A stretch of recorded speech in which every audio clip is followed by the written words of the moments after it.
Біріншіден ассалаумағалейкум барша қазақ еліне, осы Түркістан халқына рахмет. Мен осыны қолдап барша халық болып жиналып келіп жатқанына үлкен рахметімді айтам. Жарыс өте жоңғар деңгейде өтті. Өте мен үшін бір эмоцияға толы жарыс болды десем болады. Өйткені ересектер арасында алғашқы әлем біріншілігім, алғашқы біріншілігімде 3-ші орынға қол жеткіздім. Жарыс өте ауыр деңгеймен келді, ауыр үлкен қиындықтармен келді. Ағайларымыздың, жаңағыдай бапкерлеріміздің тактикаларымен, жоспарларымен күресіп 3-ші орынға қол жеткіздік. Жаңағыдай өздеріңіз көргенде американдық палуанмен мен үшін де халық үшін де бір қызық сұхбат болды деп ойлаймын. Рахмет халық. Күрес дейді, күрес деп жатыр. Бір ұпай басымдық сақтап қалу керек. Есен келді. Қазір не істер екен тұр? Әзірше тек қана ауызша ескерту. 10 секунд уақыт енді созу керек. Соңғы секундтарға дейін күреседі. Джексон. Мына біздің Түркістан тарихында, оңтүстік Қазақстан тарихында болмаған үлкен бір қуанышты жетістіктер болып жатыр.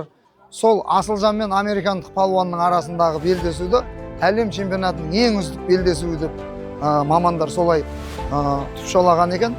Ол рас. Енді соңғы 10 секундта былай айтсақ болады ғой, жүрегіміз бір тоқтап, қайтып бір соғып отты.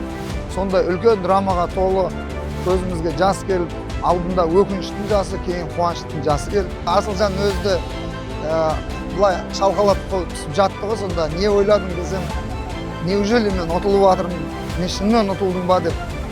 Халықаралық Қазақ-Түрік университетінде осындай мықты спортшылардың оқуына және солардың еркін жаттығу жасауына үлкен мұрындық жасап отыр.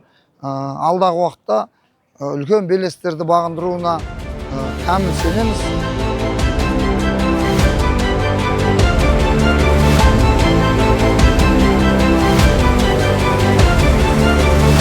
Асылжан біздің Қожа Ахмет Яссауи атындағы халықаралық Қазақ-Түрік университетінің спорт факультетінің студенті, біздің мақтанышымыз, біздің ғана емес, Қазақстанның мақтанышы, Түркістанның мақтанышы, Қожа Ахмет Яссауи атындағы Қазақ-Түрік университетінің мақтанышы.